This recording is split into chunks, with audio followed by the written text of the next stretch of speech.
Good afternoon and welcome back to the Intergalactic Colosseum. We are up to, round 6 this time. So we are all the way down to the end of the scheduled play. Unfortunately, we do have a couple of catch-up matches to make up next week, so we'll see if we can tune in for those. But in any case, we have got some action today. So we have got the Empire Clan versus the Break-A-Wish Foundation, and we have got UEF versus SNF. Unfortunately, UEF and SNF have only managed a few players each, so there's not going to be a lot of games from those guys, but we are going to get a reasonable amount of action out of Empire and Break-A-Wish Foundation. Alright, so we're going to go ahead and start with those guys. Mad Mozart was supposed to be up first, but there wasn't quite an opponent from the BAW clan for him, so unfortunately we're going to have to skip over one of the 1 versus 1s, and we are going to jump straight into the second one, which is Jagged Appliance and Blast Chilled. Alright, also apologies for the Empire games last week. Unfortunately, I did not get to cast in them. Real life got in the way this week, so I do owe you guys a couple of games, so hopefully I can get those, maybe this week. We'll see how life works out. Alright, in any case, let's get over into the game. I don't even have a map intro for you guys this week because I've just been too busy. So we're going to have to jump straight into the action, and this is going to be on Eye of the Storm, I believe. And it is Jagged Appliance versus Blast Shield. The players are ready to rumble, so we are going to get into that and see who's going to take the first points for Empire versus Break-A-Wish. Alright, let's head into the planet and see how that's going to get on.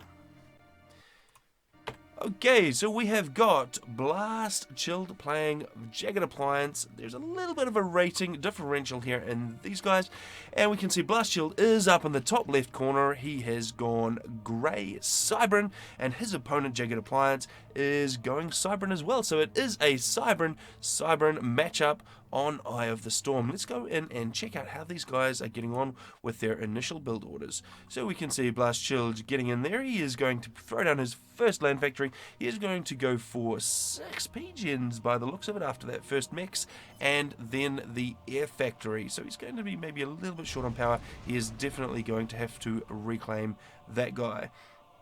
Alright, his opponent, how is he getting on? He is going to throw down his first land factory. He is going for just, actually 6 power gens, but he's going to hold off on any of the mixes for just a minute until he can build those with perhaps some of those engineers.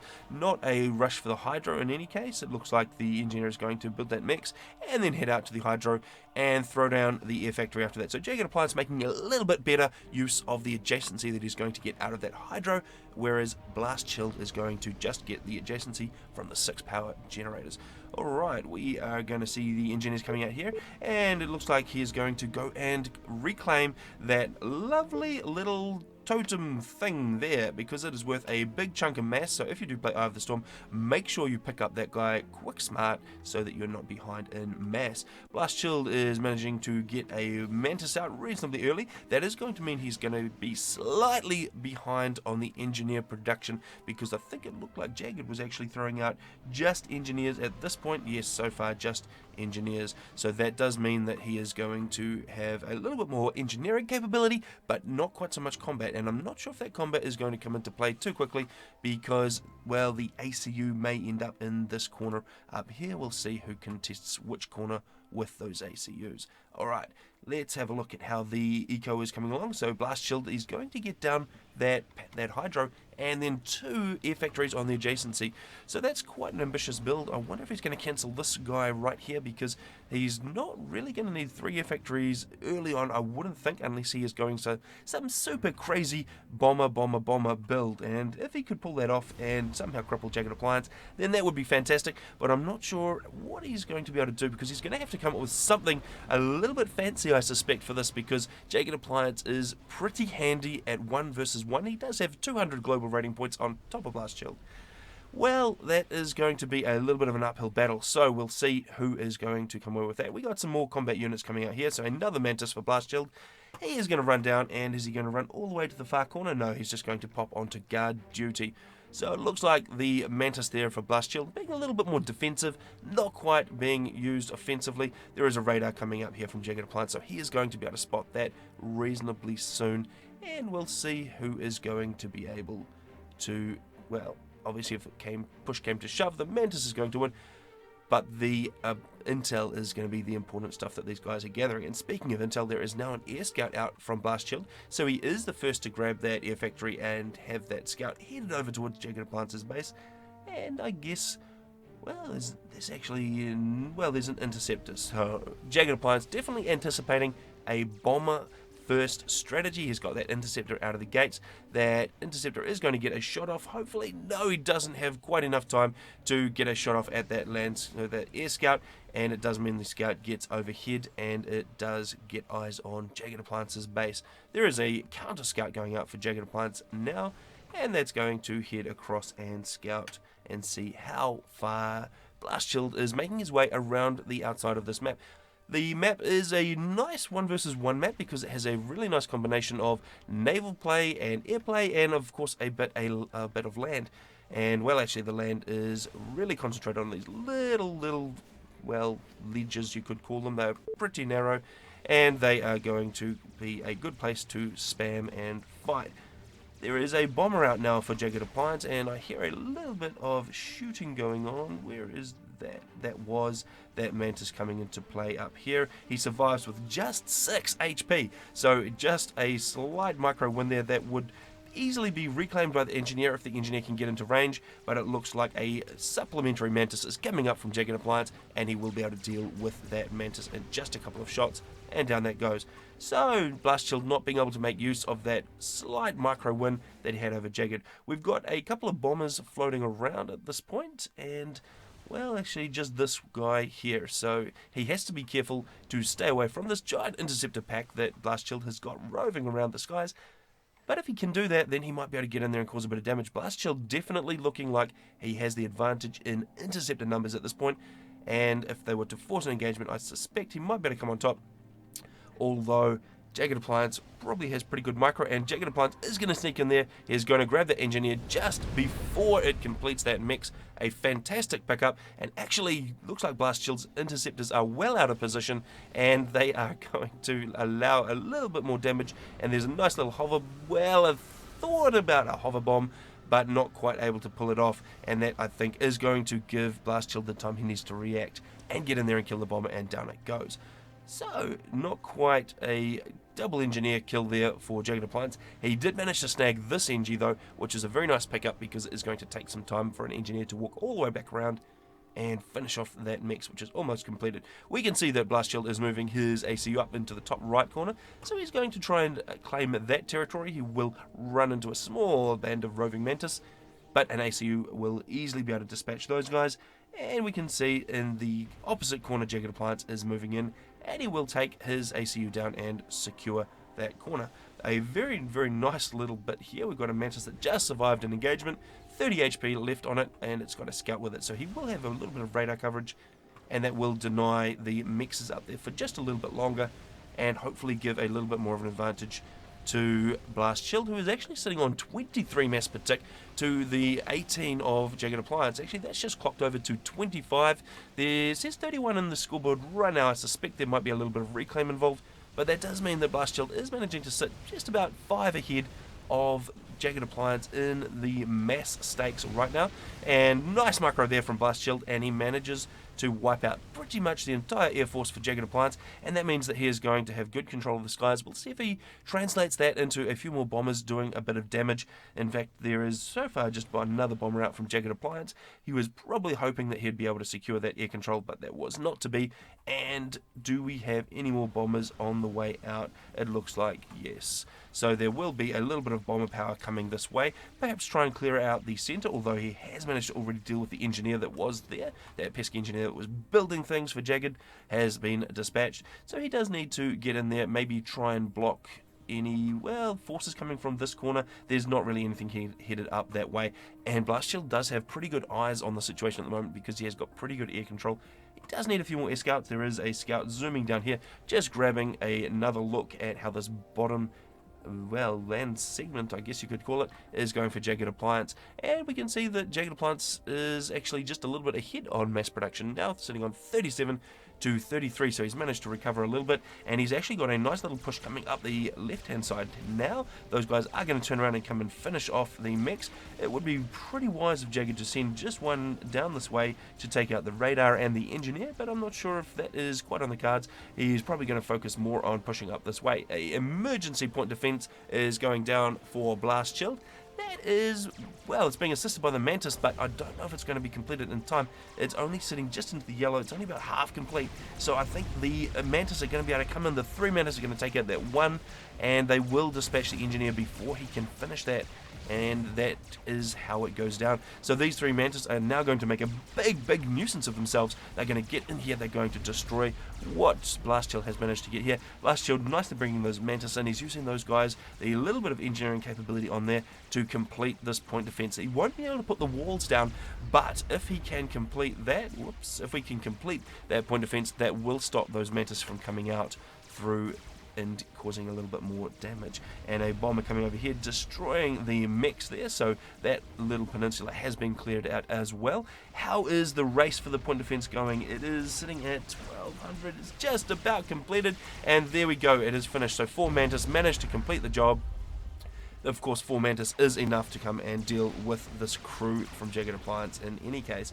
How is the Navy game going? Because I spy a couple of submarines, so there's a couple of subs out for Jagged Appliance. These guys have both got naval factories down. What is Blast Shield doing with his frigates? So he is going to try and spam frigates, and unfortunately the frigates don't have any torpedo damage, so those guys are going to struggle just a little bit against these subs. He probably wants to get a torpedo defense or put a couple of subs out himself, and after that first sub, Jagged has switched up to frigates, and he is going to start to rove around and try and control the water, and that is going to be a little bit problematic because of course you can reach the entire map from the water very easily without even using the walk on land function that the Salems have, because both players are cybering. So if either of these guys is to clearly lose the water, then they are going to be in big trouble, and that is always the way with Eye of the Storm. Whoever manages to claim the Navy can clear out the map, and you can potentially pin down an ACU in a corner. You can destroy all the eco. You have got your choice of strategies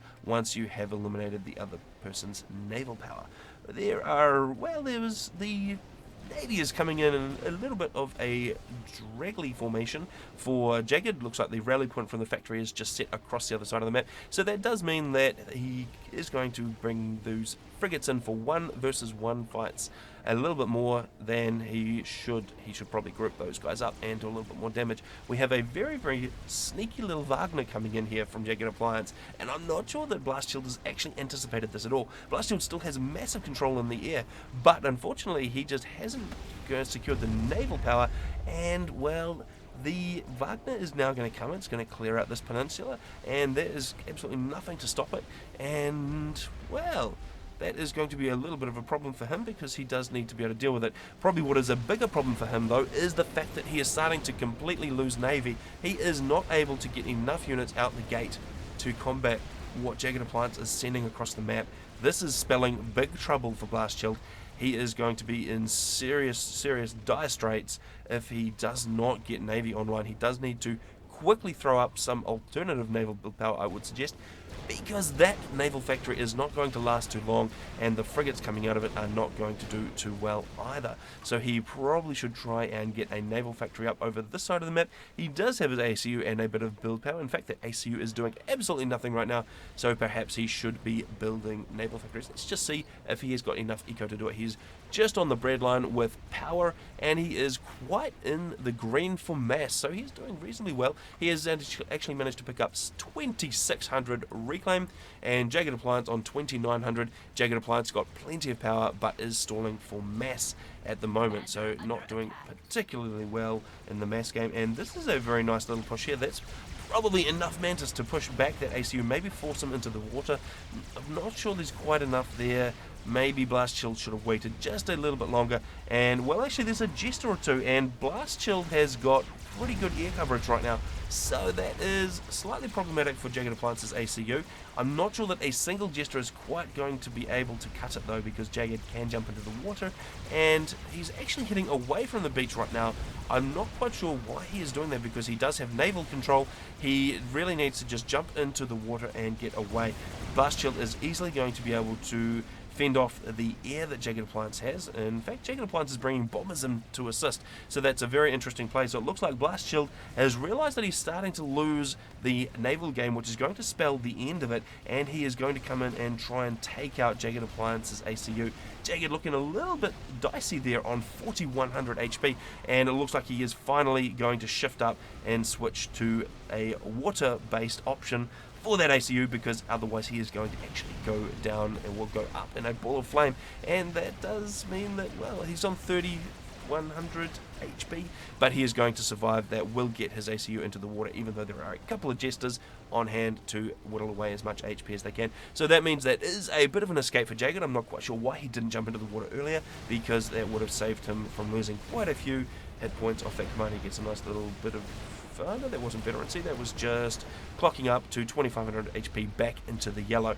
Although it does mean that he has actually lost this corner, and that is going to be a... Well, he's not quite lost it, because there is a Wagner here on guard duty, and coupled with the fire coming in from those frigates, he probably will be able to hold the corner and produce a couple of units out of that land factory and get re-established. Looks like Blast Shield is continuing with the aggression though, because he is actually jumping across on the right hand side here, and he's starting to come down and hit Jagged Appliance on the right hand side as well. So a very aggressive land push on both sides from Blast Shield, and well, there's not a lot that Jagged Appliance has got to deal with that right now. He's going to have to throw up some emergency point defense, and we'll see if he is able to do that. Probably back here, probably needs to get this engineer, and there it goes. So down goes the point defense. There is a reclaim rock there, which he still hasn't grabbed, so I'm not quite sure why Jagged Appliance hasn't picked those up, but he is hopefully going to make use of those guys soon. And I'm not sure if this point defense is going to get done in time. The scouts starting to arrive, so the first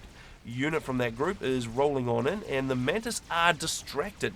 They are going to go and take out the peninsula worth of mexes and radar and things like that, and they are going to allow this one down here to complete, I would suspect. Blast Shield looking very, very dangerous, well, in danger over on the side, because he still has nothing in the water. He has now got a Wagner right in his home base, taking out the build power that is on his air factory. That air factory, interestingly, has gone up to T2, but continues to just build interceptors and bombers. So I'm not quite sure what the strategy is with that T2 factory. Perhaps he just really, really needed the extra build power. Alright, we have got torpedo bombers coming in now from Blast Shield. So Blast Shield going all out for an ACU snipe. He is going to presumably bring some jesters as well with him, but he has got 3 torpedo bombers. Unfortunately, those torpedo bombers are hovering around the frigates just a little bit too much, and they're going to be taking anti-air fire. So they do not want to stay in the area too long, and I'm not quite sure that they have enough to be able to deal with that ACU. And in fact, because Jagged is now out of the water and Blast Shield has got no jesters left at all, that is a little bit of a problem, and Jagged is going to retain control of the area. He's on 4800 HP, so he is managing to hold the area. He's doing quite well for himself and not in any immediate danger. I'm not sure there is a snipe quite inbound, although there is a T2 transport, which normally would mean a con drop. So I am just wondering if we're going to see a Cybran Grey ACU jumping into the back of Jagged Appliance's base in the immediate future. Blast Shield managing to do a fantastic job of clearing the skies of any air force that Jagged Appliance has been able to throw together, and that is going to do a very good job of securing that, and the transport is now free to roll on in and probably drop straight down into the base here. Let's see how that is going to get on. What is the strategy here? In fact, he is not. He is going directly for Jagged Appliance's ACU by the looks of it, which is an interesting play, because Jagged Appliance actually has a lot of frigates on hand. Those guys are going to be quite a problem if the ACU gets too close to the water, so I'm not quite sure what the plan is. We'll see how this is going to work out. So we've got a com drop, ACU versus ACU, Jagged Appliance sitting on 5900 HP, so that does mean that Blast Shield's ACU has got enough to kill Jagged Appliance 1 versus 1. He is now running into the flak zone, and that's T2 transport taking a lot of fire. Jagged Appliance immediately running for the water once he sees that ACU drop. He is trying to get out of there. And how are the torpedo bombers looking? There is a Corsair coming in. I'm not sure that there are any torpedo bombers left for Blast Shield, which is what he really, really needs once Jagged Appliance jumps back into the water, because he does need to clear out those frigates. He needs to be able to lay damage down on that ACU under the water, and I'm not sure that he can do that now. So this is perhaps not going to work out too well for him. He's going to start taking fire from those frigates onto his ACU. He's at 8600 HP, so he's only got a couple of thousand on top of Jagged Appliance, which is just not enough to make a huge difference. Jagged Appliance sitting on 6100. That Corsair goes down very, very quickly after just a single pass, I believe. So this looks like a very, very last-ditch attempt here from Blast Shield to try and take out Jagged Appliance's ACU. I think he's out of options, but he just doesn't know what he can do to take that ACU out. He needed more torpedo damage. Actually, he's got a couple of torpedo bombers up here ready to go. Those guys are going to be able to come across and do a little bit of damage. Unfortunately, he is also taking damage from those submarines. So Blast Shield is going to go down into the yellow, and that is not going to be a very good sight for Blast Shield at all. In fact, Jagged Appliance reaching up to almost the same level. They're about even right now, and Jagged Appliance has got a lot more available to him in the water just there. So Blast Shield is going to absolutely be relying on those torpedo bombers. Where are all the interceptors gone? The interceptors for Blast Shield, they've all vaporized. He had a massive interceptor air force, and they're all gone. And those frigates, the torpedo bombers, they are going to go down. They are not going to be able to do more than a single pass, I don't suspect, with all of the interceptors in the air for Jagged Appliance. And there is a Salem coming in for Jagged Appliance as well. So that is going to lay down some absolute hurt on Blast Shield's ACU. He's down into the yellow. I'm not quite sure what he can do here. His only chance is to throw down some torpedo defense, try and get a draw by getting Jagged Appliance down under the threshold of an ACU death nuke explosion and go for that draw, but I'm not sure that he can do it. What is his plan here? He's down to 2900 HP. He's going to probably just try and reclaim that torpedo launcher as Jagged is building it, but there is not really any way out now for Blast Shield. He has managed to get himself stuck out here in the middle of nowhere, no way to get up onto the beach. Even if he did, he would take Salem fire. There is nothing that he can do at this point. 500, 300, he is just about to explode, and down goes Blast Shield. So that is the first game to Empire. So Jagged Appliance managing to take out the first one. Of course, the 1 versus 1 games are best of 3, so we've actually got at least one more game where we're going to see these guys battle it out and continue fighting for those 3 points. So let's jump on out of here and see how that next game is going to go on.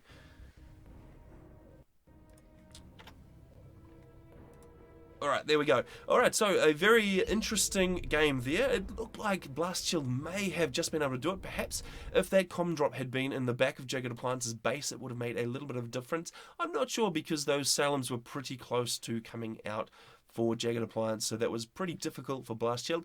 He just didn't have enough. If he had the Air Force on hand, because he managed to lose that, if he managed to keep those guys, and if he managed to save up all those torpedo bombers and hit the AC when they're in the water, he may have had a chance. But unfortunately, it didn't work out, so he has gone 1-0 down against Jagged Appliance in the best of 3. So let's jump into the next live replay, because these guys will surely be into the next game by now, and they are going to be battling it out on Niflheim final by the looks of it. So we're going to see if Blast Shield can come back and take out a win, or if it is going to be 2-0 to Jagged Appliance. So that game is just thinking about starting.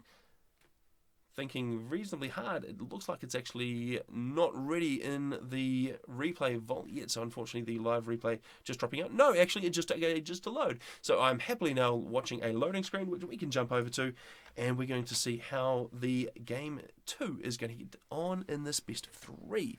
So loading.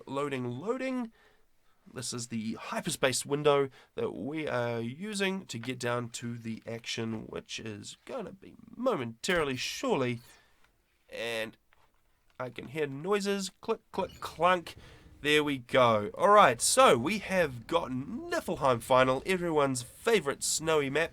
And this time it looks like Blast Shield has actually opted for Aeon Jagged Appliance sticking with Cybran. So that's a little bit of a difference there. We'll see whether the extra range but lower HP of the Auroras are going to make a difference for Blast Shield this time, or whether Jagged Appliance is just going to use his superior rating to beat Blast Shield over the head and come away with the 3 points. Alright, Blast Shield getting his first land factory done. He's going to throw down a couple of PGNs, and what is the build order on those guys? It looks like he's going to just get a single one of those mixes after a couple of PGNs. So he's definitely going more for the power route there. And Jagged Appliance, he is going to throw down a first power gen, and actually he's going to skip the mixes for just a little while to get his power up and running. The first engineer is out of the gates there for Jagged, heading straight for this reclaim over there, because there's quite a bit of reclaim available over there in those ice. So for some reason you can claim mass out of big chunks of ice, but you can't claim mass out of snow. So I'm not quite sure the logic on that one, but we'll go with that. Alright, I'm just fixing the mini-map down in the corner here. There we go. Alright, so we've got our first engineer out on reclaim duty. The second engineer is going to come out and start building mixes, and then it looks like he's going to head up this way for a little bit more reclaim, and then an edge build to be able to put some engineers on the top plateau, and that's going to grab him a bunch more reclaim and a few more mixes.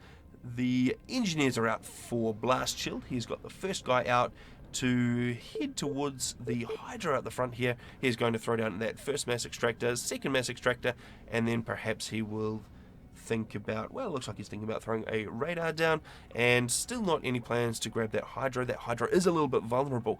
Of course, any raiding units can come through and kill that engineer pretty early on the game. These guys are not too far apart, so it is quite easy to take that guy out if you send just a single Mantis, in Jagged Appliance's case, across that way. Blast Shield managing to start his second land factory, and then there's his air factory going down there, so that'll be third air for him. And he is sending an engineer out this way. So far, no plans to grab this back Hydro either. So it looks like neither of these guys quite planning on relying on any Hydro power in the immediate future. And we can see that early Aurora coming out this way, and that's going to be on guard duty for this engineer while he does what he needs to do. And there is a scout here for Jagged Appliance, so Jagged will now be aware that there is an engineer on build duty that way, and shortly he will be aware that there is an Aurora as that guy starts to destroy his scout. Another scout over the south here for Jagged, so he is just wanting to watch out for anything that Blast Shield is sending. And so far that is nothing, because Blast Shield has not decided to raid on this right hand side just yet, or right hand side for Blast Shield, the bottom of the map for us.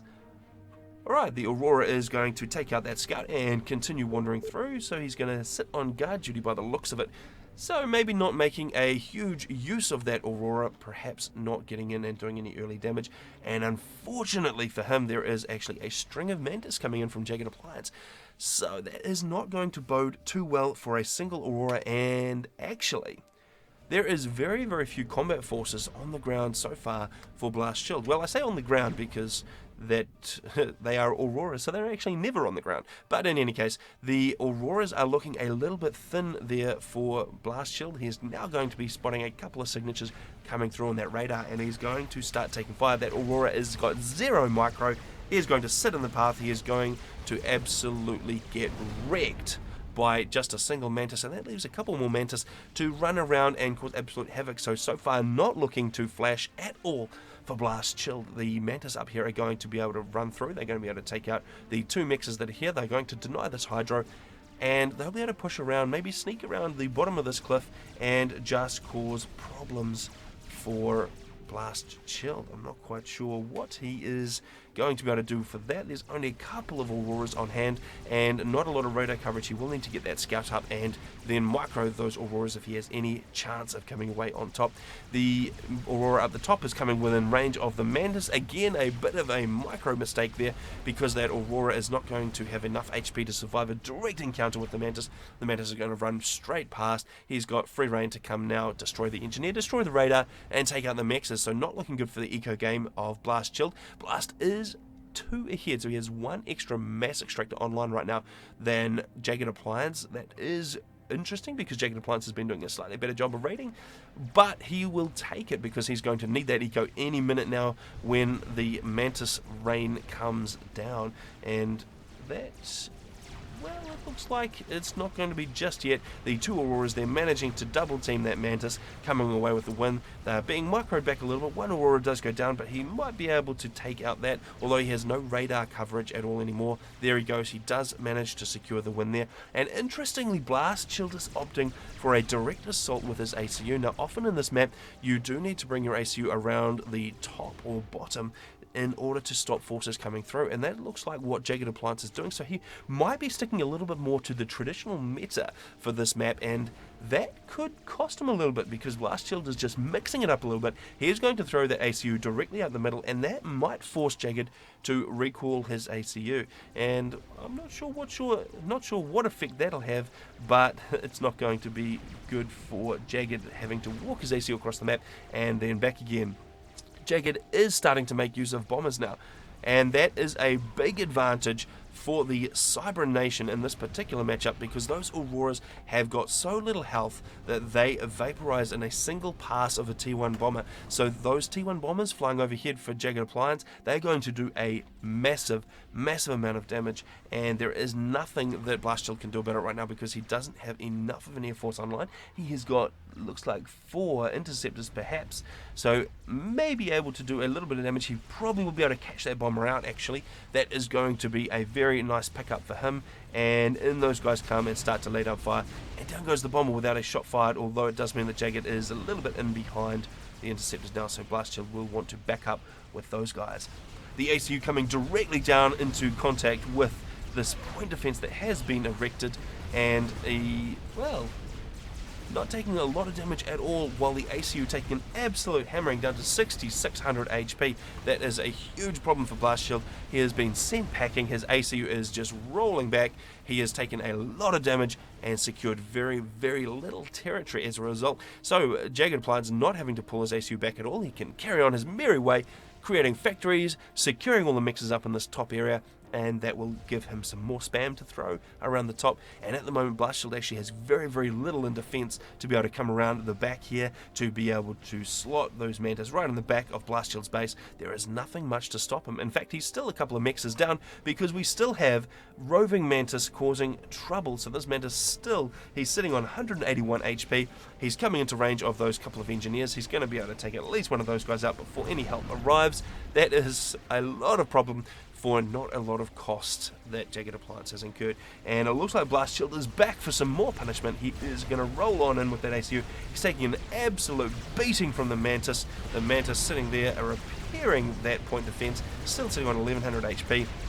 Blast Shield, he is managing to finally do a little bit of damage to that point defense, and he manages to take it out, but he is down into the red doing that. That is a very heavy cost for not a lot of defenses that Jagged Appliance had to put up. So that ACU down into the red, he is pretty vulnerable now, and Jagged Appliance will be seeing that. He does have air overhead. He will see exactly how low Blast Shield is on HP, and that is going to be very problematic. He's on 2700 HP, and he stops to grab a little bit more reclaim to fuel his war engine. Now that is very costly on HP for the ACU. However, it does mean that he has actually managed to push through the bottom here, and this is maybe a little bit dangerous, and we can see some point defense going up in the front there for Jagged Appliance. So emergency point defense to stop the Auroras, which are going to do a fantastic job because there are bombers overhead. They're going to wipe out swathes of Auroras in a single pass,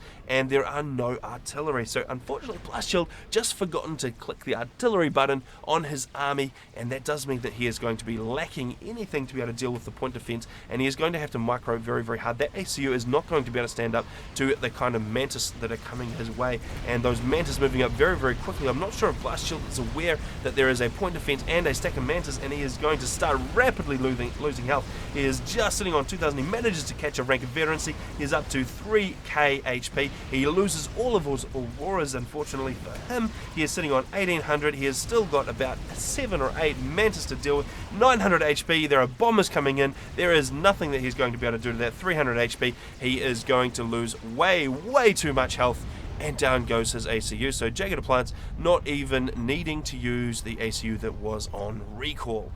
So that is very interesting. Blast Shield just being way too aggressive with that ACU that was down into the yellow. It only had a few K HP left on it, and he pushed forwards anyway. So unfortunately for him, that did not go too well, and that does mean that the 3 points for the 1 versus 1s are actually going to go into Empire's pocket, and that is going to be the end of that. So of course, we normally have 2 1 versus 1s, but unfortunately just a single 1 versus 1 series this time around because of a lack of players. So these guys that are supposedly signed up to the IGC just not managing to turn up.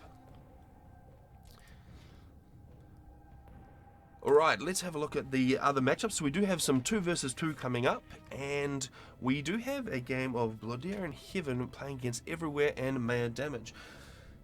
So let's jump across to that guy and see if we can get that game running. So let's go and have a look in the replay vault.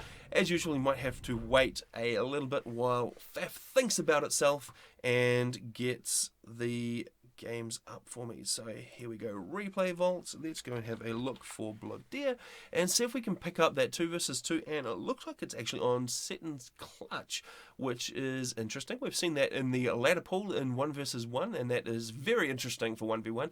Normally, of course, 2 versus 2, and 4 versus 4, but in this case 2 versus 2. Alright, so I'm just waiting here now for the FAF client to think about doing what I would like it to do and getting the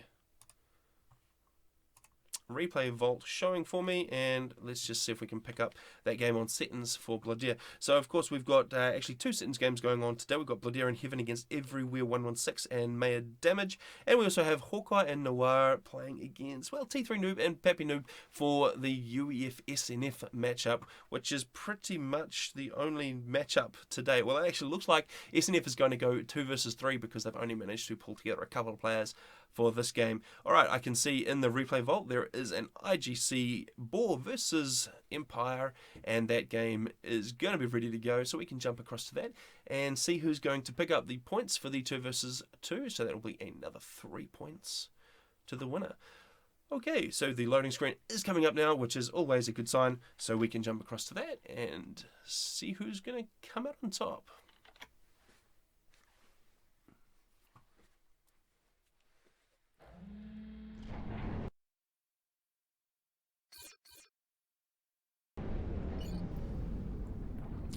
Alright, here we go on Setton's clutch. Settons, however you want to say it.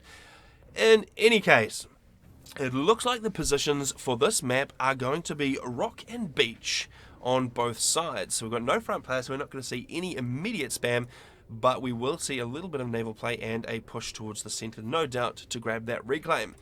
In any case, in the south, for the Empire clan, we have got Bloodier, who has opted for Cybran, and Heaven, who has opted for Aeon. Up against those guys, we've got Everywhere 116 opting for Aeon, and Maya Damage opting for UEF. So a nice little representation of the different factions here. The only one we are missing is, of course, Seraphim. So let's go in and see how these guys are going to get on in their initial build orders. So Bloodier is going to do a little bit of dance with his ACU by the looks of it. So he's going to throw down his first land factory, grab some mixes, and not do a lot of power building by the looks of it. So he is going to be running very, very heavily off tree reclaim initially. So I would not be surprised to see a little bit of a factory attack move order to get some engineers out and get those guys reclaiming trees pronto. So we've got one going out the north there, and we're probably going to see another one out to the south, and there it goes. So very, very light on the power builds just in the early stages, and he is starting to throw down some power now, so he's going to be relying on reclaim. Heaven, he's got a couple of early power gens online. He is grabbing those 4 mass extractors, and it looks like he is going to head his ACU up towards the center and make a play for the middle. So maybe the strategy from Empire is that one of these guys sits back and builds up eco and builds up forces, and the other guy takes the front and has a little bit of a skirmish.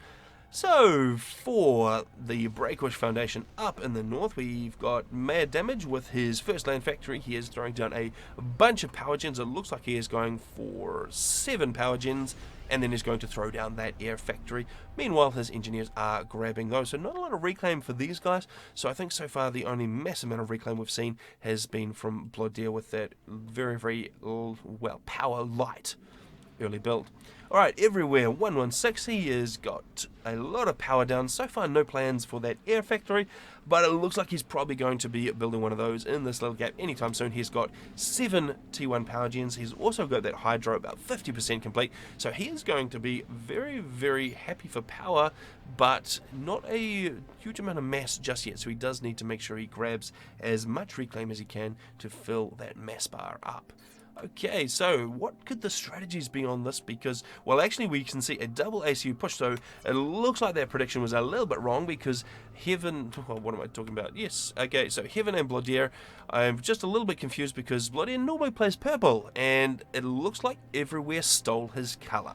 So I'm not sure how happy Bloodeer is with that, but this doesn't look like Bloodeer because it is the wrong colour. In any case, Bloodeer and Heaven are both moving their ACUs to the centre, so I'm not quite sure what we're going to see there, whether we're going to see the ACUs pushing right up, whether we're just going to see a ton of land factories in the middle for a ton of spam, which could be the order of the day, because the engineers are going to spread out across the map like a virus and claim all of the resources for their own. Meanwhile, the ACUs will be up front building and spamming. That could be the plan.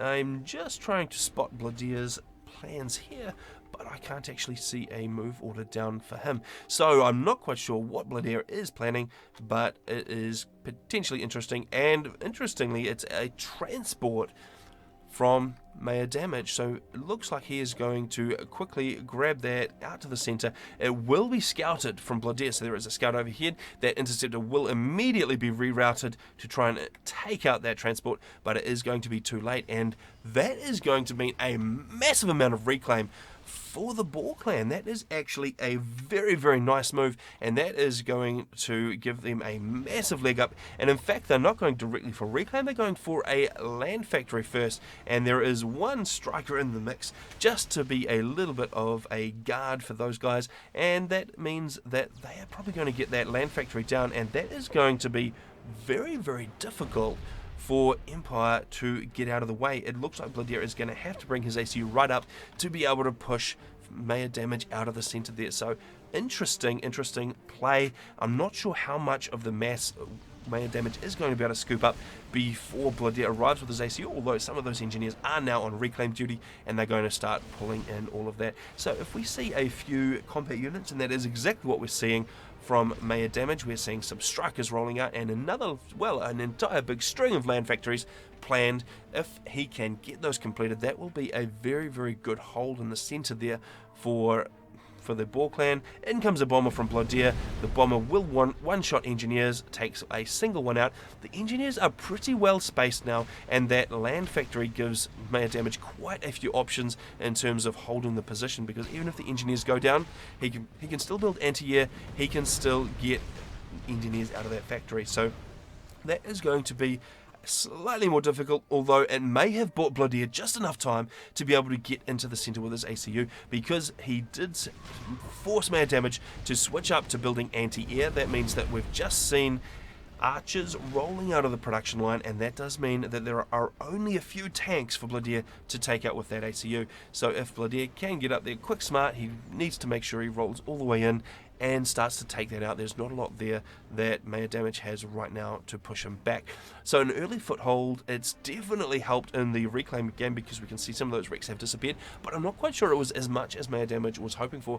He does have a full mass bar, so obviously he was hoping to be able to hold the position and stop Bloodeer from getting in there and be able to reclaim all of this stuff as he felt it was necessary. But unfortunately for him, in rolls Bloodeer's ACU, and that is going to throw a massive spanner in the works for Mayor Damage. He immediately starts throwing up some emergency point defense, and those engineers getting to work on that. He's got plenty of resources to build it, but I'm not sure if he has the time, because that ACU, it's stopped. Bloodeer has stopped. He does need to keep moving. He doesn't want to give that point defense enough time to complete, but I think he actually has now. So he has actually given the point defense enough time to complete, and he's put a radar up as well. He probably wants to throw down a few more point defense just to solidify the position. He's throwing walls up around that guy, and that is going to push Bloodier back. Bloodier going for a immediate land factory, and that will be to spam up some Medusas, and that will be a problem for Maya Damage. So Maya Damage getting a second point defense online. Now he does have his AC rolling up, but unfortunately for him, Heaven has also arrived on the scene, and actually Bloodier has opted for a Jester, so there is now a combined air and ground assault from the ACUs and from that Jester, and that is going to be slightly problematic. We'll probably see some archers rolling off the production line anytime soon, but those guys are going to be having a little bit of trouble because the ACUs from these guys down in the south are going to continuously provide cover.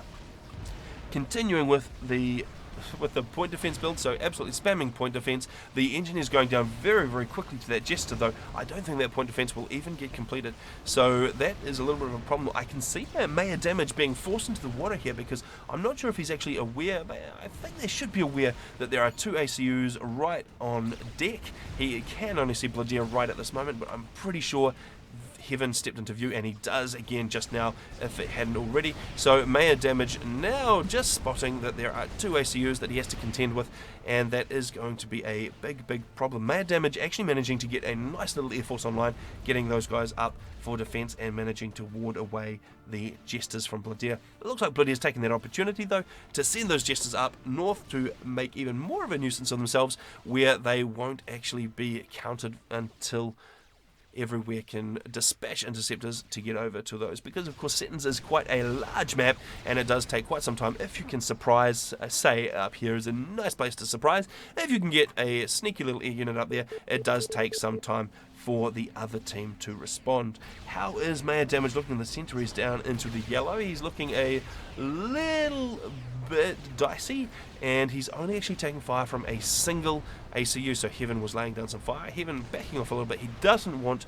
to walk into the range of those 3 point defenses, but they do manage to take down that factory, and unfortunately for Bloodier, he does actually walk that Medusa right into range of those point defense, and down it goes. So that's the end of that guy, but there is another one backing him up, and another one. So those guys rolling out of the factories, they are going to be a problem because there is only Tech 1 on the field up here for the BAW clan, so they can't produce anything more than Tech 1 point defense. They can produce some Lobos and some Strikers to try and deal with those Medusas, which is probably the order of the day, but of course the ACUs are right on hand to cause problems for them. So this is looking a little bit problematic for the BAW clan, and we've actually got these Jesters up here running around just being problematic as usual. Bloodier doing a very nice job of getting those guys up all around the map and just getting up into Everywhere's business and making life difficult. We've actually got a little drop here as well. We've got a point defense online, but it is taking fire. I did see a artillery shot coming in, but it looks like it was out of this factory and it was in range of the point defense and immediately goes down. So there's a second one, and again within range of the point defense. He will get one shot off before he goes down, so he will do a little bit more damage to that point defense, but the factory is about to go down, and there is actually a Jester on hand as well for Bloodier, who has just about got that land factory completed, so he will be able to build Medusas there anyway. So it looks like Bloodier is going to be able to take that little island. The Medusas up the front just taking a little bit of damage from T1 bombers. Bloodier on upgrade, that is going to be T2. That is a nice choice there, because that is going to give him the ability to put some Cerberus turrets in the center, and that is going to be very problematic for the T1 PD and T1 units rolling out of the factory for Maya Damage. So we'll see what Maya Damage does to counter that. It looks like he's popping into the water. He's probably seen that upgrade. He needs to make sure he gets right under the water because his head is still sticking out.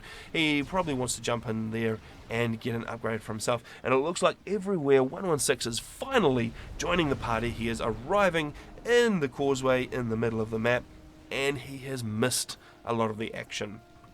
We can see those Jesters still just making an absolute nuisance of themselves, wrecking everything that Everywhere is trying to put up in the back of the map there. Those Jesters are uncontested at the moment. There were some interceptors floating around. Actually, they still are. They're just not on duty properly for Everywhere. So it looks like Everywhere may be just suffering a little bit from a lack of APM, because those Jesters are going pretty much uncontested right now. They're able to run around, take out mixers, take out engineers, and really destroy the ecos. So of course the matchup is a little bit unbalanced. The well, it says quality 0.88%.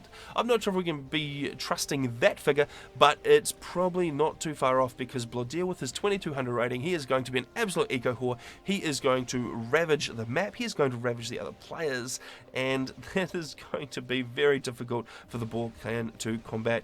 In fact, he is up to, well, 69 mass per tick, not actually in the lead. Actually, that was a power stall by the looks of it. 81, the same as Heaven. So Heaven doing a fine job of competing in that eco. Heaven managing to grab a bunch of the back of the map as well. And unfortunately for the BAW clan, everywhere's languishing on 37 and 27 for Maya damage. These guys just not able to get any of these mixes. Look at all of these empty mass extractor points in the back of the base. So many. And that is because of those jesters. There's just too much harassment from the Empire clan, and they are going to be very problematic. Alright, we've got some Navy rolling in. It looks like we might be finally getting a little bit of a naval engagement, and the numbers are actually looking really good for everywhere. 116. Blaudier is bringing his frigates in. They need to be grouped up a little bit tighter, and he probably needs a couple more to be able to do what he needs to do. He does have some more factories going up. He's spamming up those T1 naval factories. He's going to be spamming up the frigates out of those guys. So the frigates not quite wanting to engage just yet. We can see the scouts going overhead for Blaudier, and actually Blaudier is starting to take some fire from that navy. He's got one Cerberus turret up so far. It is going to get to work on the frigates as they're coming in, but I'm not sure that there is quite enough there. Blaudier actually taking a lot of fire. I'm not sure if he's quite watching. Perhaps his APM is somewhere else. Perhaps he just really needed to get that Cerberus turret finished, but he is actually down into the yellow. He has lost quite a lot of HP, and he's tangled up on the walls. He is actually looking like he's in a little bit of trouble there. And is that a destroyer? Oh yes it is. So it looks like everywhere has managed to get that T2 shift, and despite being at a massive eco disadvantage to the Empire clan, they're actually getting some really nice hits on Blaudier there, and that destroyer is doing absolutely massive amounts of damage to the SU. 4,500, but it looks like Blaudier is going to dodge and dance his way out of the fire. Oh, I say that just as another one lands. He's on 3,800. He is dancing and dancing. He does need to keep moving. He needs to dodge that slow moving fire coming in from the destroyer, but he is, looks like, just managing to get out of range. The range on those Aeon destroyers is not particularly huge, and it actually has given Blaudier the opportunity to get frigates in and take those guys out. So the point defense Medusas and the navy there for Blaudier has managed to secure the victory and has pushed that out of the water. So that is not leaving a lot of navy online for everywhere. In fact, he's only got a single cruiser back here, and that is not looking too well. He needs to get focused on producing all of the naval firepower again, and I'm not sure that he's going to have a chance to do that, because he's probably invested most of his eco. He's sitting on 73 mass per tick, and that's to 96 of Blaudier. So Blaudier, maybe if he's spending a lot more in the center, that might give everywhere a chance to get back in the navy, but I'm not sure about that. And it looks like Blaudier thought about pushing up, but he thought better of it and is actually going to turn around and bring those frigates back, which is a little bit unfortunate. I think he might just be lacking a little bit of intel, because right now he could actually rock up with that pack of frigates and absolutely wreck the naval yards of everywhere. So that is something that he probably could have done. It looks like he's actually compiling his frigates into one massive force, and perhaps he will then use those guys to go and deal a final blow. Let's just have a quick look at what intel he has, and there's not a lot of eyes on. He is aware of the naval yards, but that is about it. So he probably needs to get a couple of scouts overhead and try and somehow get them past that cruiser and get eyes on the naval yards so that he knows he can just rock on in and absolutely deal damage to everywhere's efforts. So it looks like Maya damage, well, actually he managed to take a lot of damage. He's down to 2,200 HP, very dangerous in the red there, and he is on upgrade just to try and restore a little bit of those HP. And there's a bit of an air engagement, but the frigate on hand for everywhere looks like it's probably going to be quite helpful in that engagement. He does need to be careful though that he doesn't come too close to the pack of frigates, because although frigates are not as powerful as destroyers, this many frigates is going to absolutely wreck this many destroyers, which is 1. Okay, so that is not looking too good for everywhere. He's going to push in. The only way he's going to be able to come out of that okay is to kite with that destroyer and deal a lot of damage with the area of effect from the main gun of that Aeon destroyer. We can see there's actually a gunship on everywhere right now, but everywhere does have enough air online to deal with that. He does go down into the yellow, 6,400 HP, so he is going to survive just a little bit longer and not die from that gunship.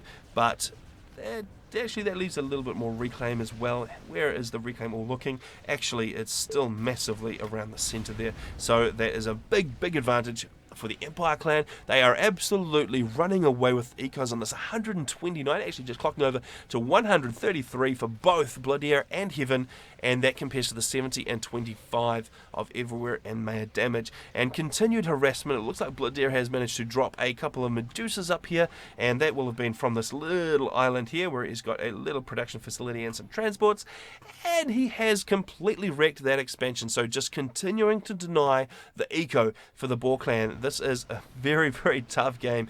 It looks like Everywhere and Maya are just hanging in there, but they do not have the ecos to compete with the spam machines that are now online. It looks like Bloodier is forcing an engagement in the center. The destroyer is going to lay down some hurt on the frigates, but I don't think it's enough because there are so many frigates rolling in, and there is still just a single destroyer. Is there another one coming out? There's a lot of assistance on that factory, but I think Everywhere is just absolutely struggling for resources. Well, actually, he's not. He has still got mass in the tank. He has still got a little bit of power. He does need to be careful. It looks like a T2 PGen probably just came online because there's a pretty good power boost there, and that's actually meaning that he could pump those destroyers out a little bit faster, but perhaps he is aware that it is a lost cause at this point because there are an absolute ton of frigates bearing down on him, and that is not going to do too well. And meanwhile, it looks like Maya damage is actually given up. He has passed all his power across. That's probably that power bonus that we just saw to Everywhere, and we have got a ton of T1 spam rolling into the base for Maya damage, and Maya damage just doesn't have anything online. There is also a bunch of fire coming in from the water, and not a lot these guys can do about it. So the base is about to get wrecked. The naval yard's about to go down for Everywhere, and the main base about to go down for Maya damage. A valiant fight, but these guys are just not able to compete with the eco powerhouses from the Empire across the way. Very unfortunate for them. They put up a very good fight. There was a very nice move in the center at the beginning, that transport to the middle. It had almost a game-changing impact by grabbing all of the reclaim. Unfortunately, the guys in the north just couldn't spend all that reclaim. They just couldn't hold the center. They only had one ACU there for a long time, so the double ACU in the middle for the Empire was a massive deciding factor. They managed to push Maya damage out. They managed to grab all of that reclaim for themselves. They are very greedy, those guys in the Empire clan. We already know that, and we can see in the scoreboard just how greedy they are. They are, well, Maya damage 3 mass, so they are about 60 times more greedy than Maya damage. So that's pretty greedy. Alright, so we've got the ACU taking fire from a Salem in here. It is not going to be long now before Maya damage's ACU goes down. And where is Everywhere's ACU? He is over here. He is down into the yellow. Are we going to see a GG out from these guys? I'm not sure if they're going to capitulate. They are probably going to stick it out until the bitter end and go down fighting. In fact, there is still a torpedo bomber out from Everywhere, so he is still managing to put up a little bit of a fight. Unfortunately, a torpedo bomber over 20 or so frigates is not going to last too long, and it looks like Bloodier is just bringing in the interceptors for backup in any case. So there goes Maya damage, down goes his ACU to the Salem, and that leaves just Everywhere. He's managed to regen actually up into the green again. He's sitting on 8,400 HP. That gives him a little bit of time, but unfortunately that has given Heaven the ability to get strat bombers. So the massive ecos, actually Heaven sitting on 3.3k, so he's not got a ridiculous amount of power. Bloodier on 1.9, so those guys are not rocking too much T3 power at this stage, probably just a single raz, and that is for some reason going to target the base of Everywhere instead of the ACU. So maybe just a little bit of trolling here from Heaven rather than just taking that ACU out, because of course it'll only take a couple of passes from that Strat Bomber to finish off Everywhere's ACU. Everywhere just doing a little bit of dance around the hill. He is just going to go for a wander. It is a very nice Sunday indeed. Well, at least it is somewhere. So Everywhere is going for a Sunday stroll through the trees, and that will hopefully for him not end in fiery death, but we all know that it will. How is that Strat Bomber getting on? It really, really needs to hurry up and do that. So let's just bring this up to, say, +4 and let that just play out while we go and have a look at the scoreboards and see, well, see what else is going on. Okay. Just switching over to the roster, and the other game is actually Speed 2 and Takedo taking on Zero and Oxide Iron. So let's go and see if we can grab that. There goes the ACU nuke now. So that is the end of that game, and we are just going to, in our replay vault, there it is, that's what we're looking for, and we're just going to wait for Faf to think about it once again, and we're going to jump in, and that is actually on Octal. So that will be a interesting map. So we're going to go and see how those guys I'm going to get on, and that is going to be another 3 points for the second 2v2, and there's a lovely desync window. Isn't that lovely? So let's jump on out of here. Alright, so a valiant effort from the BAW clan, but unfortunately, Maya Damage not able to get much of an eco online. There was so much harassment down the back. Everywhere was losing mixers left, right, and center. Well, he was losing mixers everywhere. Ha! There's a joke for you. Alright, so they just couldn't keep enough eco online to be able to compete with the spam that was coming their way, and that was the end of that. So I'm just going to quickly have a look for this next 2 versus 2 in the replay vault and see if we can bring that online and get a little bit more action. And there it is. It's called Empire versus BAW, and that is on Octal. So let's get that loading up, and hopefully we're not going to see any desyncs or errors out of the vault. So touching wood, and everybody please hope for the best and hope that these games are going to go without a hitch, and that would be fantastic. Okay, thanks. Alright, so the game is loading up. We are now currently in hyperspace. It may not look like it, but we actually are in hyperspace. We are plummeting towards a planet with a lovely little green map called Octal, and we're going to see how the Empire clan is going to face off against the Break-A-Wish Foundation on another 2 versus 2, and the game is there. So let's quickly jump across so we don't miss anything, and here we go. So we have got a very, very interesting map, and we have got a front player and a back player for each team, so we're very clearly into the spam and support roles. In any case, for the BAW clan, in the north, we have got Oxide Iron opting for UEF, which is interesting for the rare support position because he doesn't have the double RAS, and then Zero in the front, Cybran, which is hardly surprising, so that he can spam out Mantis. Alright, and then for the Empire, we have Takedo in front as Cybran, so he can also spam Mantis, and then we've got Speed 2 in the back as UEF, so this is actually a Cybran UEF mirror matchup. Let's go and see how the initial builds are going. So, Oxide Iron is going to throw down a single land factory, a single mix, and then come up the front. Okay, so a little bit of a lack of build orders there, but that's fine because they will need that extra firepower support from the ACU right up the front there, and his mate Zero. Alright, so he is Cybran, he has thrown down that first land factory, he's got a couple of power gens up, and he is using engineers to build the mixes. He is going to do a little bit of a dance with the ACU. I'm not quite sure he quite was aware of the build range ring on that one. But in any case, he has it under control now. That ACU will throw down that mix, and then he's going to move towards the center. Now, there is quite a large amount of reclaim in the center here. It looks like there are not any fantastically huge wrecks. There are a couple of decent wrecks. What is that? Is that a triad? Yeah. Alright, so there's a couple of decent wrecks for these guys to try and pick up, so that'll be why they are pushing towards the center. Unfortunately, Takedo may not have got that memo because he is sitting back here and he is building power, he is building land factories, and he doesn't have anything moving towards the center right yet, so that could potentially be a lot of mass going into Zero's bank in the very short term. Interesting.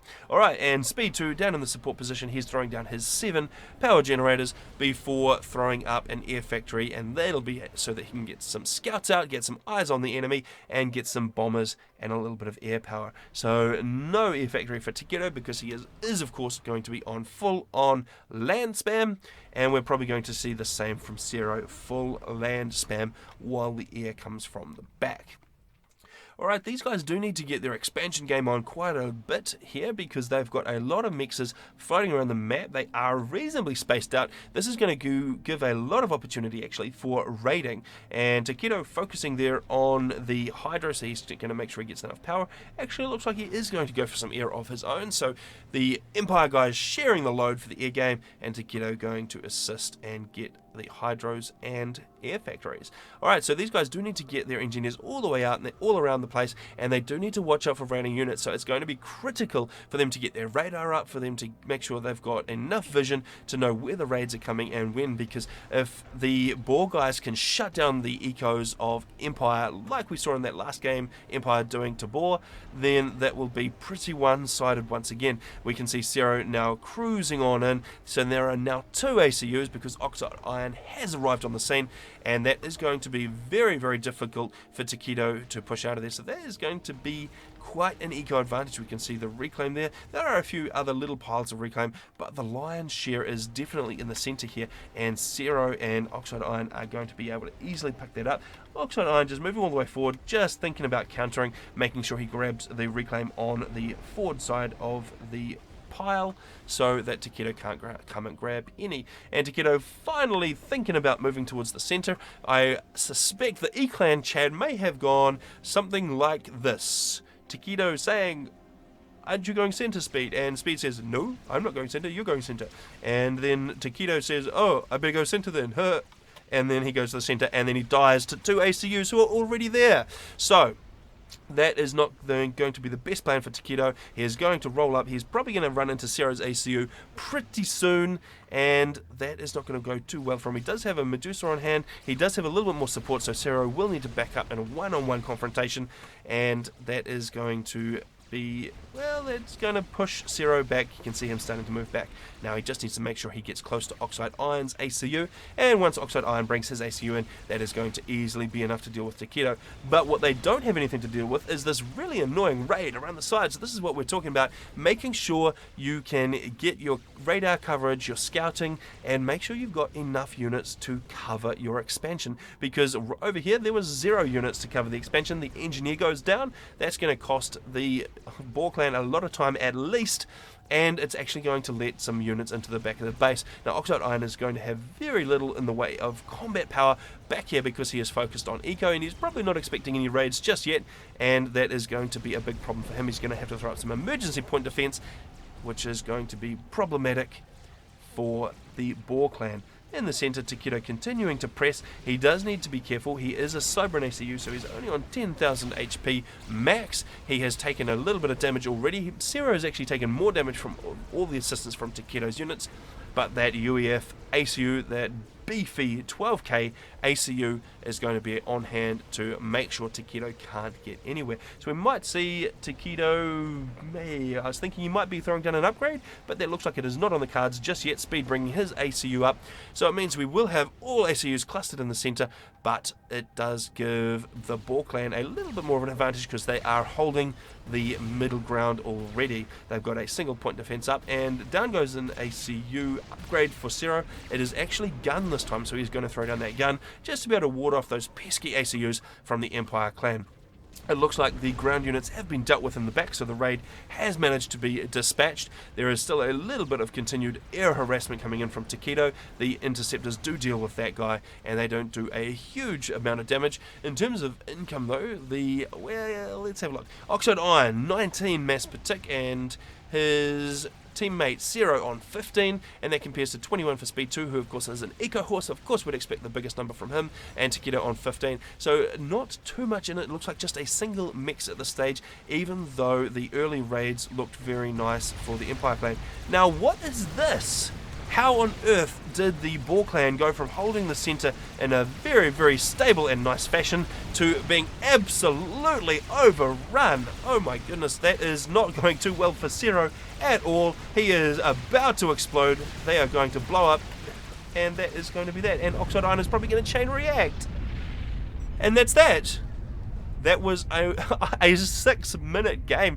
We didn't even get to see all of the raiding and mechs holding that we were expecting to see. It looks like Speed, Oxide Iron, and Zero all chain reacted. I would like to see how much HP Takedo landed with on that. I cannot see it. I don't. Oh no, there is. I can just make out the ACU there. He's got plenty. He's got 9,000 HP still on that ACU.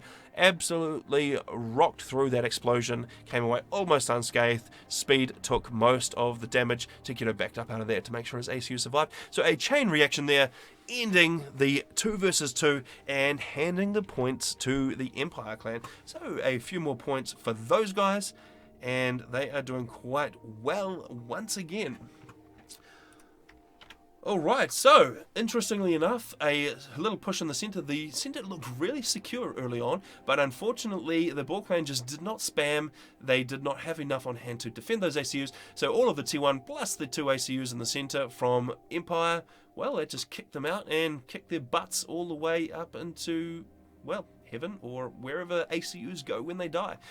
Okay, let's see if we can spot the next game, and well, let me just pull up the roster so I can see what is the order of the day. So it looks to be on Neptune. It is 3 versus 3, and it looks like it will be Bloodia, Takedo, and Speed 2. And they will be facing off against Maya Damage, Everywhere 116, and Bully Dozer. Okay, so we're going to jump on over to Neptune and see who's going to come away with some more points. So now that the 2 vs 2 and 1v1s are completed, those are the 3-point games, we're actually up into the higher points.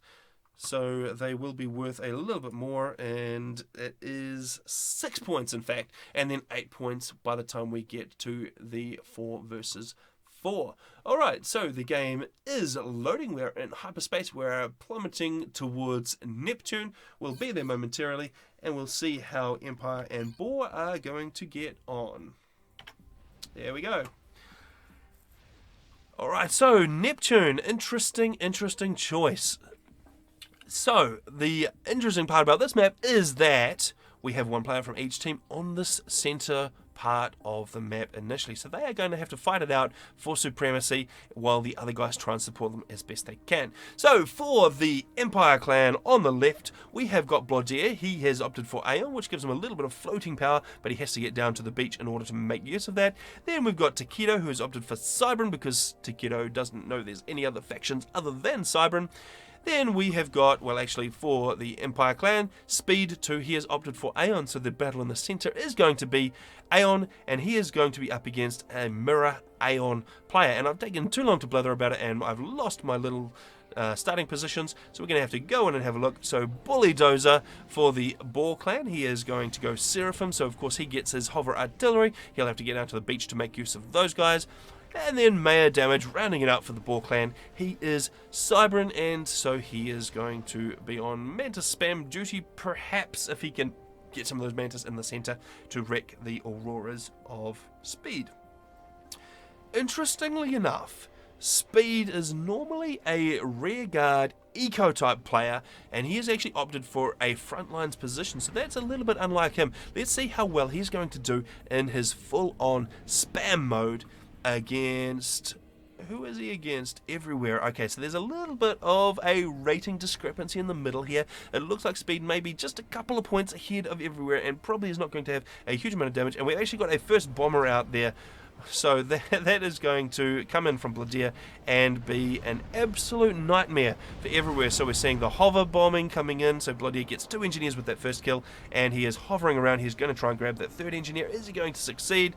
He has got it. There it goes. So down go the engineers for Everywhere. In comes a Jester for Takedo. This is going to be a little bit comical if Everywhere can't even get off the ground because his base is being hammered. He actually has 0 build capacity at home right now.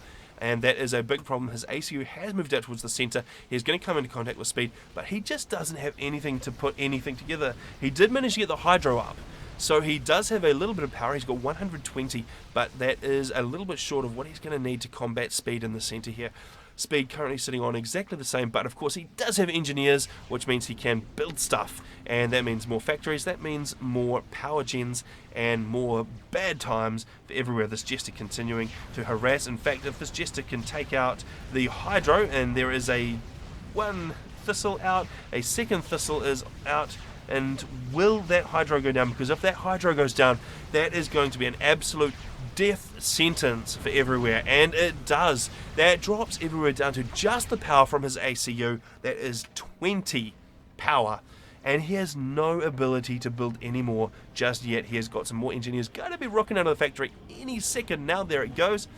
But unfortunately, he is going to be power stalling terribly. Let's just take a quick look at him. Well, he would be power stalling if he was building anything. Of course, when you're not building anything, you don't actually use any power. So he is going to not be too bad for power just for a little bit longer. He's going to try and get that second land factory up. That is going to get up okay, but I'm not sure if he's going to have enough power to run it once that guy comes online.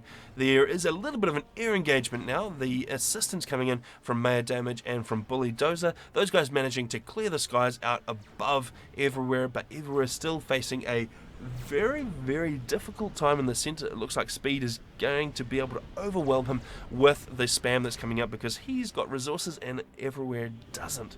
And the Hydro just going up now. It will be completed soon, but that means that he is very, very much behind Speed 2 in terms of the ability to spam units.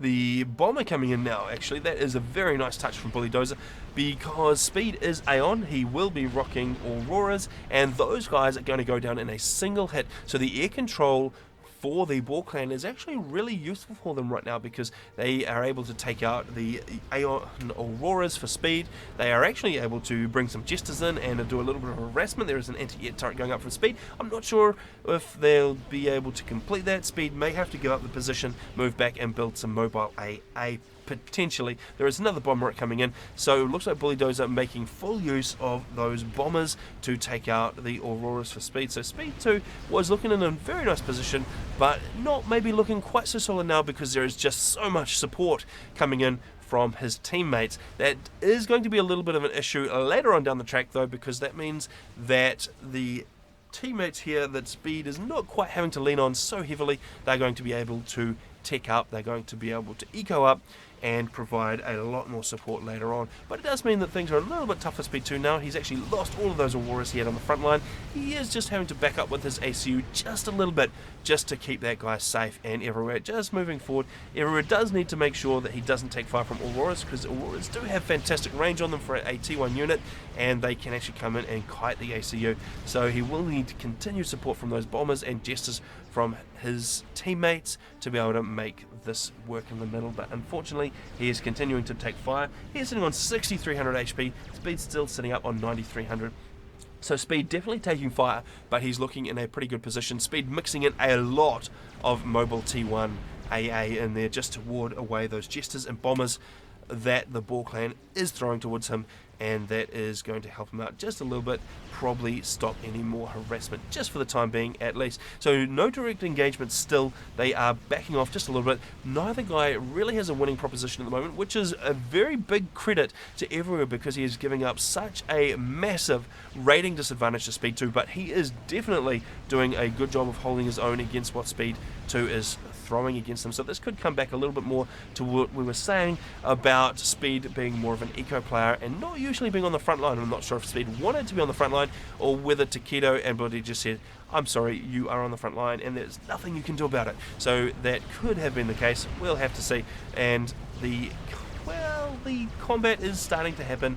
Everywhere has lost the units that he had. There are a lot of T1 AA in the mix. There are enough Auroras to make a difference. Speed has got enough HP on that ACU to finish off the job. So everywhere desperately trying to roll in as many Auroras as he can to deal with this problem. They are doing a little bit of damage, but everywhere looking very, very peaky. He is 1300 HP. Even if Speed was to lose all of his units, he could just wander on in with that ACU. He's still got enough in the tank to take Everywhere out. And that's exactly what goes down. So Everywhere, unfortunately, couldn't hold out any longer. He did manage to last 7 minutes against Speed, and that does end that. Does look like the BAW clan is making a move for these islands, though, which is a nice little play. There are some engineers drop down. There is quite a lot of reclaim, and of course some more mix points, and so they are going to go into the BAW clan fairly quickly, although it looks like Takedo is rolling an engineer around here just to try and nab some of those, so maybe he'll get eyes on the fact that BAW has managed to snag that extra eco. Bulldozer actually doing very well for eco, sitting on 31 mass per tick, which is out in front by a fairly big margin. Bloodia sitting on 23 and Takedo on 21, so these guys are not managing to eco up massively despite the lack of support they had to provide to Speed 2. So Speed 2 doing very well for himself, grabbing all of this, doing a lot of the fighting. There was of course some air support, but Speed 2 not having to rely so heavily on his teammates. So we would expect these guys to be throwing up a little bit more eco. We haven't quite seen that. In fact, Bulldozer is coming away even further in the lead because of these drops over here, and I'm not sure if the Empire clan is going to dispute those islands or anything, but it does mean that Bulldozer actually looking very, very promising in terms of being able to produce something that Empire can't deal with, although it is going to be very problematic now that Empire owns 2/3 of the map, because Speed has this entire island to call his own. Some very annoying little artillery sitting up over the mountain there. We can see that there is quite a ridge, but the high firing arc on those Medusas does mean that they can get rounds over the top and land them in Speed's base. Of course, all Speed needs to do to combat that is just build over here. Speed should be ramping up his eco anytime now. He is at 23 mass per tick. I would be expecting that goes up pretty quickly now. He has got these extra mass extractors, all of the reclaim from Everywhere's base, and we finally have got a drop from Empire. We are grabbing those islands, and that is going to go into Blodia's coffer. So we should see a bit of an acceleration in Blodia's eco now. He is currently sitting on 31, so 17 behind Bulldozer. He definitely needs to play catch up there. He needs to get in there and grab those mexes and make them count so that he can combat anything that Bulldozer can put together. Bulldozer going for a Tech 2 Air Factory HQ, so he's going to have Seraphim T2 Air Tech, and that is going to, well, he can produce Nothers. That's probably not the best thing in the world ever, and we can see one of those guys out of the gates now, and it looks like there's probably enough T1 AA or T1 Air online for the Empire clan to be able to combat that. So not the best move ever. There is a flak out as well from his teammate that is going to help ward away any air that Empire sends Bulldozer's way. Looks like Takedo is contesting the islands. He manages to win the reclaim war on that engineer because he has 2 engineers to 1.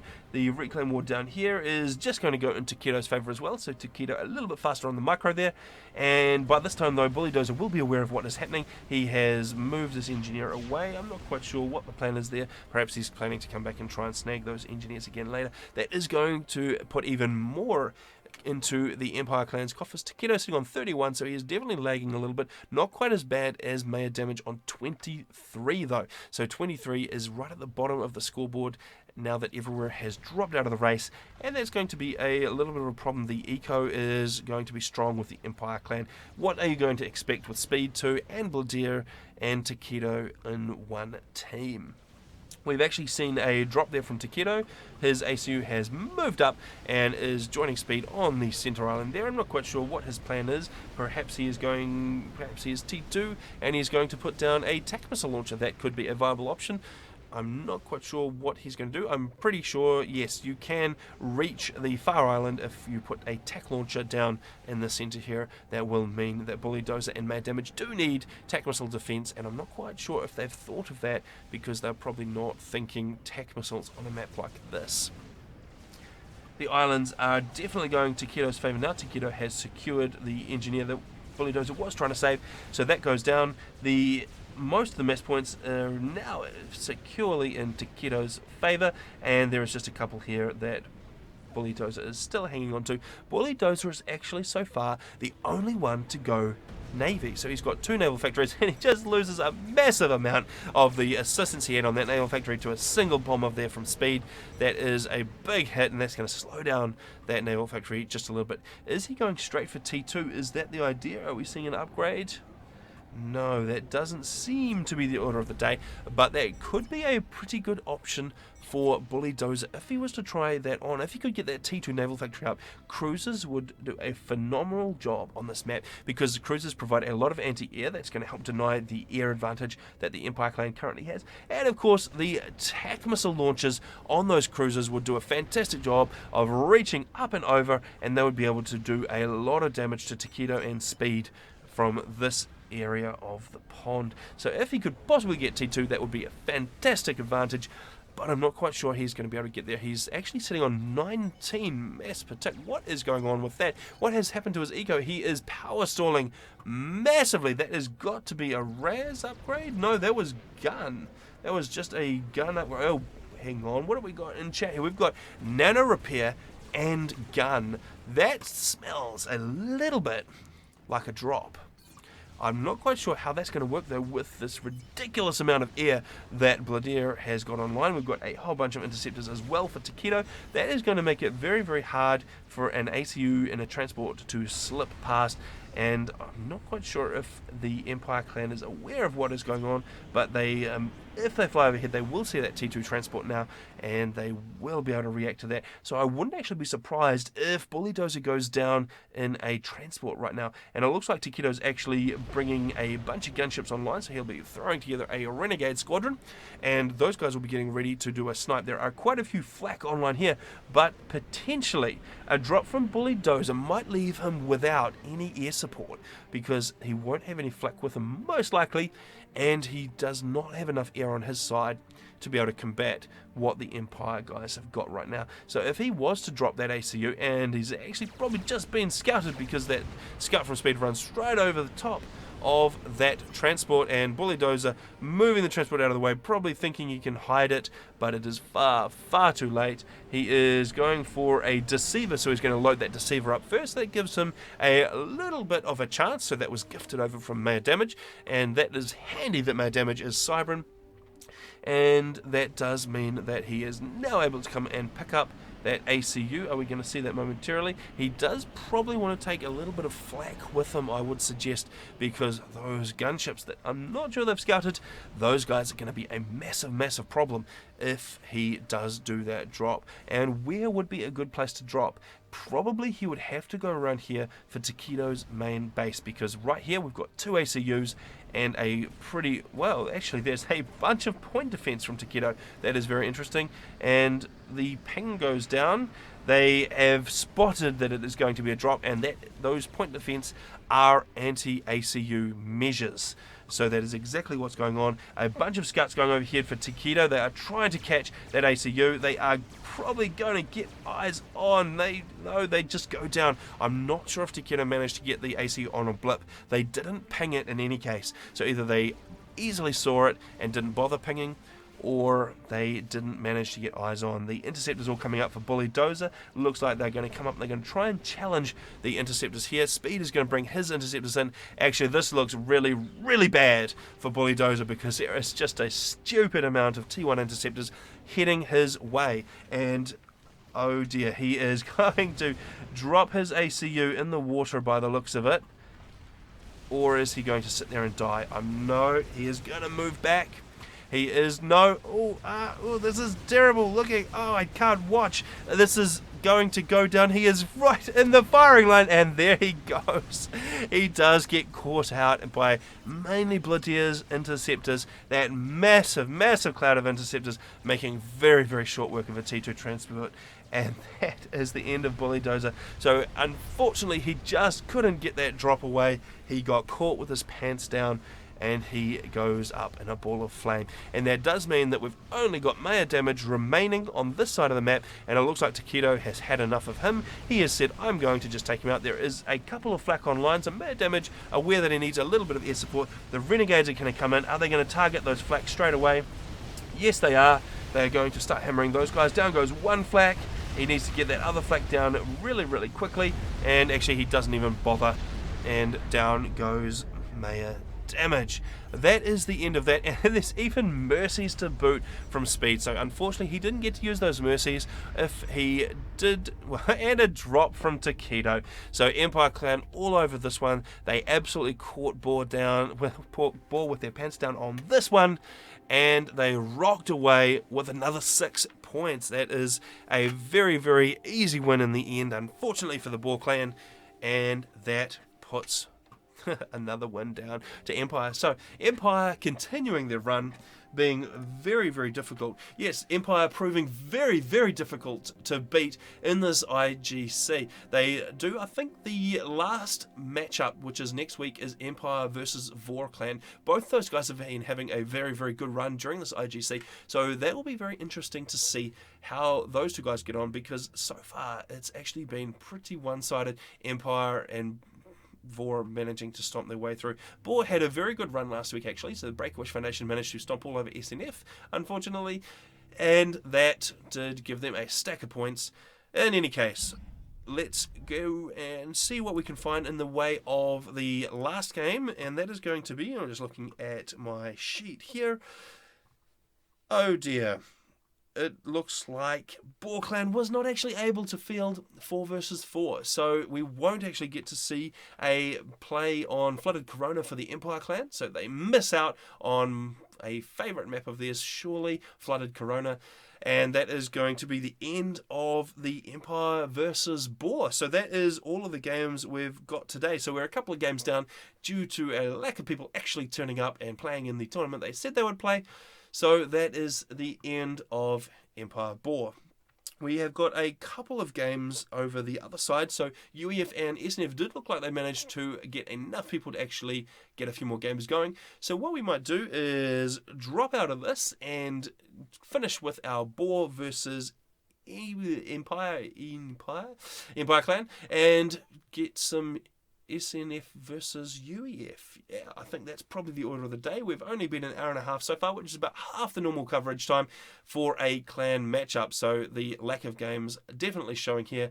So what I'm going to do is I'm going to sign off. Now I'm just going to hit the stop button, and we'll continue on with the other clan.